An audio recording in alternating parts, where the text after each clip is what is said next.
En dan kan ik me helemaal niet vinden. Willem van Oranje-Nassau. En dat soort dingen. En ja, dat is natuurlijk heel belangrijk. En hij van Oranje-Nassau.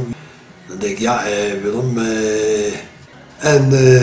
Dit soort dingen. Maar dat... en dan zit je ook nog met dit soort dingen. En ja, gewoon Willem van Oranje-Nassau, dat brengt het voor mij ook. Maar ja, Sylvie, zeggen de Fransen dan, hè. En ja, ik neem maar dat je dat gaat van Oranje-Nassau. Dus er zit niks anders op. Maar ja, dit soort dingen. Dan denk ik, ja Willem, Sylvie, dat is best een... en dat soort dingen.